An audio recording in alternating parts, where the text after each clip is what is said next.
¿Qué tal, amigos? Soy Eric Berner y esto es En Contexto desde el Caribe. Hoy me acompañan la activista social Karina Tiquet. ¿Cómo están, Bichabel? Me acompaña el promotor cultural Sergio Lugo Hola. y el analista político Andrés Sánchez. Hola amigos, saludos. Amigos, el día de hoy vamos a hacer el análisis del contexto internacional, vamos a seguir en el ámbito nacional y remataremos en el aspecto local en Playa del Carmen, Quintana Roo. El día de hoy vamos a empezar con el análisis de las elecciones en Estados Unidos y su vínculo con México. Para ello me toca contextualizar el diseño institucional que existe del sistema electoral en los Estados Unidos para perpetuar la hegemonía blanca. Esto es un tema que poco ha sido tratado a excepción de analistas como el doctor Alfredo Jalife, pero lo que queremos dejar aquí en contexto es que todo el diseño electoral que es indirecto a través del colegio electoral es para perpetuar esta hegemonía que construyeron los blancos a partir de la colonización del continente, que se perpetuó hasta la Guerra Civil de Estados Unidos, que fue una guerra interna donde se dividieron en el norte, y aquí tengo este libro para ejemplificar, donde aparece Abraham Lincoln, que fue el que luchó por la libertad de los afroamericanos y que la consumó, pero que finalmente fue asesinado después de consumar en la Carta Magna la libertad, por lo que el apartheid de la raza blanca hacia los afroamericanos se perpetuó hasta el siglo XX, hasta que aparece Martin Luther King y Malcolm X, que hacen una revolución social y logran obtener derechos para la clase afroamericana. Y empieza a disminuir este racismo latente que surge, pues porque obviamente Estados Unidos se construyó como una potencia a partir de la esclavitud. En ese contexto social le doy la palabra a mi amigo Sergio para que nos dé su punto de vista sobre esta elección en Estados Unidos. Bueno, antes de hablar de la elección de Estados Unidos, algo muy importante. En la visita de López Obrador a Washington con Trump, fue a dejar una ofrenda floral al memorial de Abraham Lincoln. Ahí, en 1962, es cuando Martin Luther King dio su famoso discurso de Tengo un sueño. Entonces es muy simbólico por la visión que tiene López Obrador como un gran estadista, historiador, y sobre todo que también dejó una ofrenda floral en el monumento a Benito Juárez. Para no hablar mucho de eso, Lincoln y Juárez se apoyaron de alguna forma en contra del imperialismo francés y lo que los dos buscaban era el sistema republicano. Y bueno, republicano en el sentido de república. Y ahora en las elecciones que va a haber, el candidato demócrata es Joe Biden y de parte del Partido Republicano es Donald Trump, que va a buscar su reelección. Y lo interesante es que Joe Biden, que está buscando el voto de los hispanos, mal llamados hispanos, ya dirás por qué, él como legislador apoyó el muro fronterizo de Trump. En el 2016 él no quiso participar porque había fallecido su hijo, la candidata fue Hillary Clinton y Margarita Zavala, la esposa de Felipe Calderón de ultraderecha, estaba apoyando a Hillary porque quería ella ganar aquí en México como candidata independiente. Y lo que quiero explicarles es de que si hubiese ganado Hillary Clinton, lo más seguro es que no hubieran dejado que llegara López Obrador aquí. Digo, ya posteriormente iremos hablando más un poco de Biden y de Trump. Ahora pasamos con Karina para que nos exponga su análisis sobre la elección en Estados Unidos. Bueno, como ya bien mencionaba, todo se relaciona con México y sobre todo si consideramos que las repercusiones económicas que pudiera llegar a tener el hecho de que ganara un candidato demócrata, como ya se había manifestado en ciertas ocasiones. ¿A qué me refiero? En el día de ayer, en Estados Unidos se habló de que Trump había anunciado que iba a aplazar la elección. Imagínense las implicaciones que pudiera llegar a tener esta cuestión. Claro. Obviamente, vemos que hay un proceso jurídico para poder llevar a cabo esta situación. Pero esta noticia sale en un momento en el que Trump se encuentra en un aprieto, exacto, efectivamente, aprieto en el sentido de que es la primera vez desde que se empezó a medir el ingreso que Estados Unidos tiene un decrecimiento y enfrenta problemas económicos porque ha aumentado lo que es los subsidios, ¿no? En este sentido, sí, pues tenemos esta cuestión que requiere atención, no solo para el proceso interno de Estados Unidos, sino también en lo que abarca la geopolítica, o al menos en la regionalización. hablamos de un tratado. Sí. Estados Unidos está en una crisis por la pandemia económica y social totalmente, entonces entendemos tu análisis. ¿Tú qué perspectiva ves hacia la elección en esta polarización social y en esta crisis económica? Considero que Trump debe ir un poquito más a la calma, sentar un poco esta intensidad que lo ha caracterizado durante su elección y su mandato. Y hasta cierto punto siento que ha mediado a raíz de la visita que ya mencionaba aquí el camarada Sergio, ha mediado y ha logrado disminuir y ha cambiado un poquito el discurso hacia los mexicanos. Claro. Bueno, ahora pasamos con el análisis de Andrés. Platícanos, Andrés, sobre estas cifras de la elección en Estados Unidos y el voto latino. Fíjate que bueno, se ha hablado mucho sobre el voto latino, demasiado, pero a eso se le llama la pequeña minoría dormida, ¿no? ¿Por qué? Porque a pesar de que Donald Trump reconoce que hay 35 millones de latinos ya inscritos que puedan votar, por ejemplo, en la elección de Andrés Manuel López Obrador, solamente votan 60,000, es decir, es muy poco. Ahora, para las elecciones internas del partido... ¿Votaron 60,000 en dónde? En Estados Unidos. Estamos hablando del voto latino. Estamos hablando de que de los 35 millones, solamente 60,000 participan para la elección en México para votar para Andrés Manuel López Obrador. Solo hubo 60,000 votos. Ahora, ya en la participación interna, en las internas, sobre todo en California, para el Partido Demócrata, el voto latino para ese partido implicó nada más el 46% de todos los latinos. Y en Texas fue del 49%. Es decir, hay muy pocas participaciones de nuestros compatriotas. Bueno, seguimos con este análisis. En el orden del día vamos a hacer un análisis de la salud pública y de los medicamentos. Para ello cedo la palabra a Sergio, que va a contextualizar este tipo de regaño que hubo de Andrés Manuel López Obrador hacia los coordinadores de las bancadas de Morena. Sí, hace algún poquito más de una semana y media, el presidente López Obrador en la mañanera, delante de Mario Delgado, que es coordinador de los diputados de Morena, y Ricardo Monreal, coordinador de los senadores de Morena, los regañó en buena lid porque son parte de la Cuarta Transformación, y sobre todo el regaño fue para Mario Delgado porque llamó un periodo extraordinario de sesiones para elegir a los 4 consejeros del INE que ya hemos mencionado, pero no llamó para la cuestión de la compra de medicamentos en el extranjero, ni tampoco para los fideicomisos. Más adelante Andrés nos puede explicar de eso, pero yo lo que quiero es que la audiencia entienda que lo que Mario Delgado estaba urgido eran los votos del PRI, del PAN y del PRD a cambio de estas negociaciones de los consejeros, porque Mario Delgado quiere ser presidente nacional de Morena, no puede por elección interna porque no es consejero nacional de Morena, entonces no puede por medio de un congreso. Entonces lo que está buscando es una encuesta abierta. ¿Y quién va a votar por él? Los priistas más asquerosos, los panistas más asquerosos y los del PRD también. Entonces la base de Morena está pidiendo que sea una elección de voto directo, pero nada más de los militantes de Morena. López Obrador se da cuenta de eso y es de ahí donde viene el regaño, aunado a lo que les va a explicar Andrés. Bueno, pasamos al tema de la ley de adquisiciones. Platícanos, Andrés, sobre este nuevo instrumento. Fíjense, apenas se acaba de aprobar en la Cámara tanto de diputados como de senadores. El día de hoy el presidente ya lo publica en el Diario Oficial de la Federación. En la Cámara de Diputados, por ejemplo, fueron 291 diputados a favor de dicha ley. Sin embargo, tenemos ahí 70, la mayoría, como dice Sergio, PAN, PRD, hasta el Movimiento Ciudadano le entra en contra.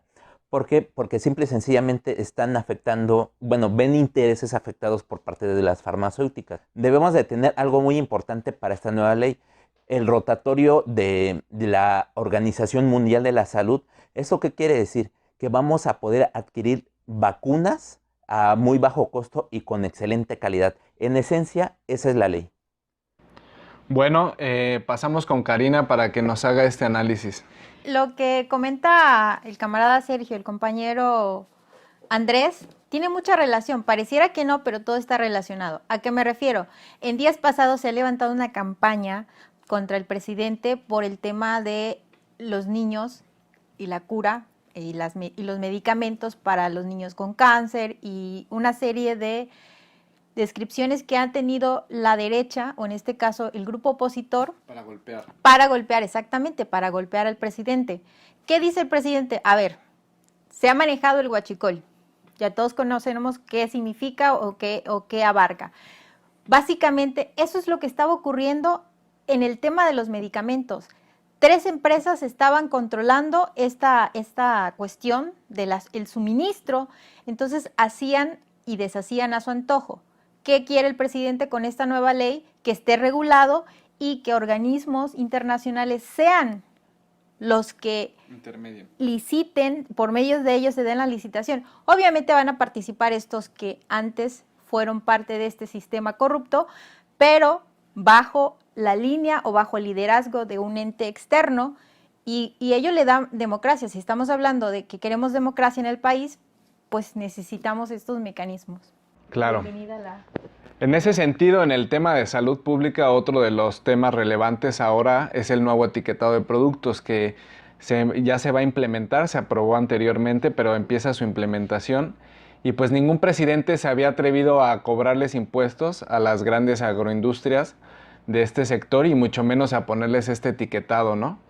Entonces ahora vemos una nueva voluntad política del gobierno de la Cuarta Transformación por darle esta información a la gente que, aunque esté en su libertad de comprar cualquier producto, pues realmente estas empresas transnacionales abusaron de la ignorancia y de la inconsciencia de la población.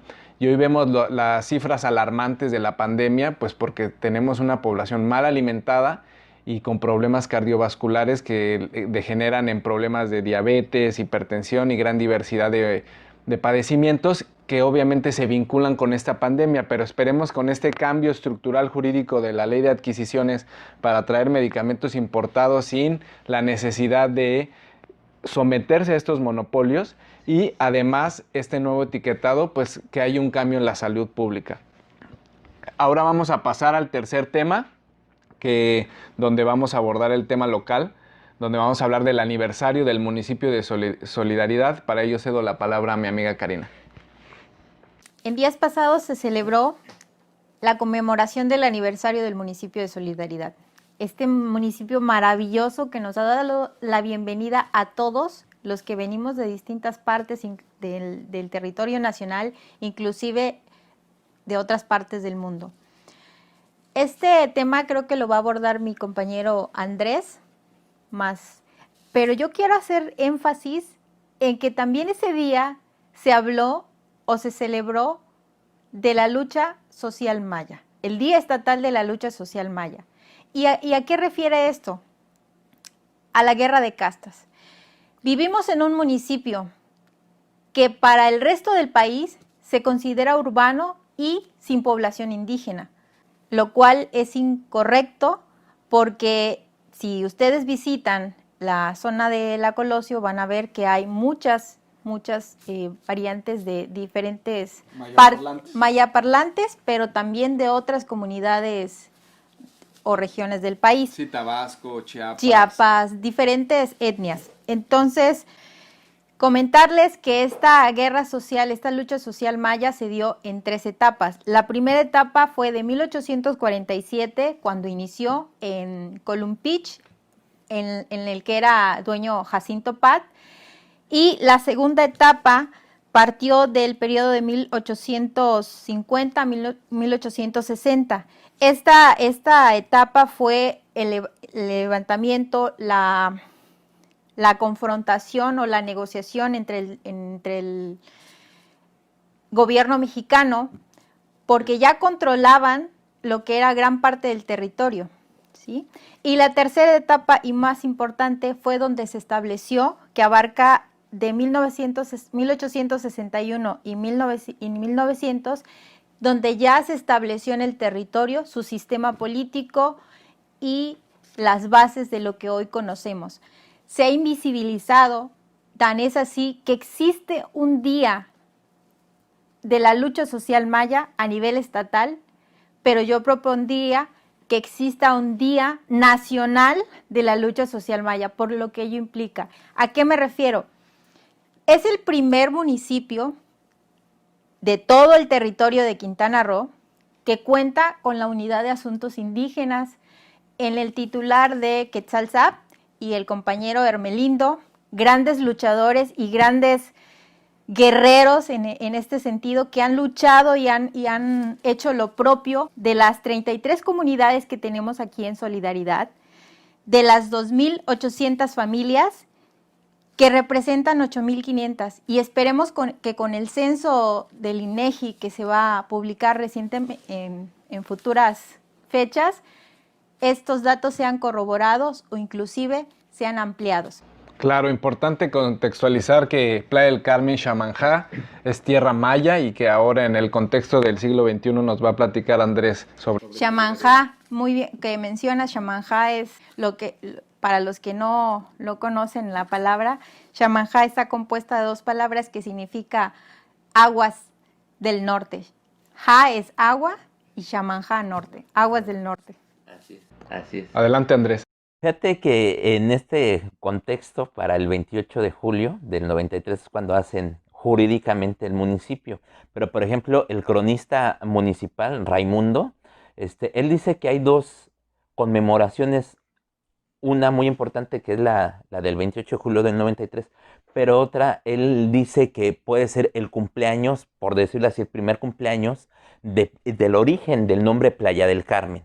Esto data más o menos de 1902, cuando encuentran una carta dirigida al gobernador de Yucatán en ese entonces, de unos chicleros que fueron a dar una expedición, y en esa expedición que tenían que regresar de Tulum a Puerto Morelos, regresan de Puerto Morelos hacia Tulum, entonces abren una brecha y ahí se encuentran una playa en el cual deciden llamar en ese momento Carmen. Entonces es el primer documento que se tiene o se data que se menciona Playa del Carmen. Esto lo dice nuestro cronista municipal. Muy bien. En ese, no sé si quieres abonar algo en ese sentido, Sí, Sergio. sí, pero un poquito de historia. Les recomiendo un libro de Paco Ignacio Taibo II que se llama Yaquis. En el contexto que está hablando ella de la guerra de castas, que quede claro que Porfirio Díaz mandó a exterminar a los indígenas yaquis en Sonora que luchaban por el agua. ¿Y qué es lo que hizo? Los mandó de esclavos a las haciendas del Nenequén, aquí en Yucatán, para trabajar, pero por ejemplo a los ancianos los exterminó. Imagínense lo que hacía Hitler con los judíos, eso hizo Porfirio Díaz.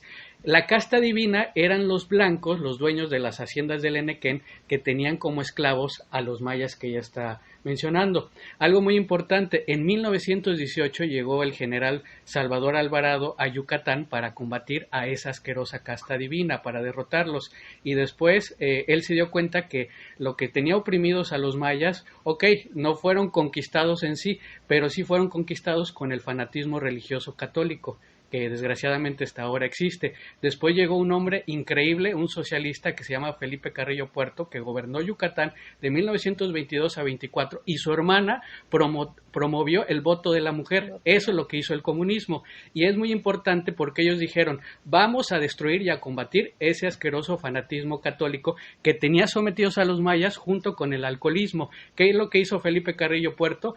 Dijo, vamos a cuidar a los mayas, abrió el camino para Chichén Itzá y promovió, en lugar de cantinas, más escuelas para incluso, quitarle ese fanatismo a estos mayas, y enalteció la educación. Entonces, eso es muy importante. Y ahorita lo que tú mencionabas de la guerra de castas, Inglaterra estaba apoyando con las armas a los mayas, pero no porque le interesara su desarrollo. Lo que querían era que se separara la península de Yucatán de México, y Porfirio Díaz por eso los combatió. Entonces, que quede claro que Porfirio Díaz jamás se interesó por los mayas, y los ingleses tampoco. Entonces debemos de enaltecer ahorita a los mayas como identidad, y tú hace un rato mencionabas en la cuestión de los etiquetados y todo eso. Entonces también se tendría que promover las bebidas de los mayas, ¿no? En este caso todo el sur, ¿qué es lo que se bebe? Pues el pozol, porque también te está dando identidad y son bebidas que te dan mucha nutrición.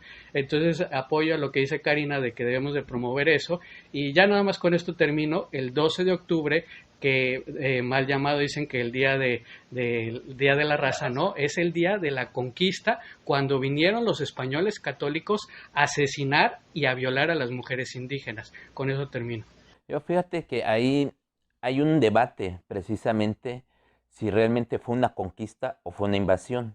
Yo soy de la idea de que fue una invasión. Una conquista se hace de manera más armónica, más amorosa, ¿no? Es decir, voy a conquistar a una mujer.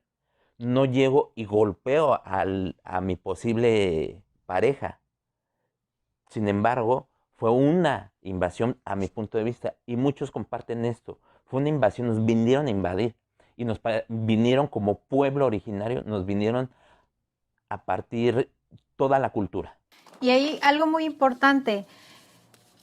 En este municipio se habla mucho de la cultura maya, pero se habla de la cultura maya en términos monetarios, en términos turísticos, en términos folclóricos. Ahora, si realmente queremos recuperar nuestras raíces, nuestros orígenes, entonces nosotros tendríamos que plantearnos el siguiente argumento. Nosotros debemos aprender maya o ellos deben aprender español.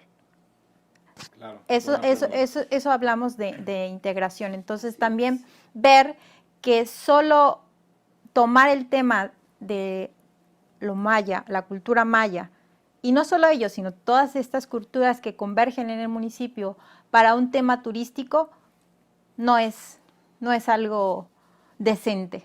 Entonces tendríamos que hablar de una visibilización de acuerdo a sus orígenes. Y me gustaría nada más invitar al público que vean una película que se llama precisamente La Casta Divina, con Ignacio López Tarso, donde está describiendo todo lo que estamos platicando. Esa película ya la pueden encontrar en las redes sociales, es muy sencillo. Bueno, entonces así concluimos este programa de En Contexto desde el Caribe, obviamente buscando relanzar la cultura maya en la política, en la sociedad, y nosotros somos parte de esta cultura mexicana que se expresa en la gastronomía, en los rituales y pues promover nuestra identidad mexicana. Nos vemos hasta la próxima.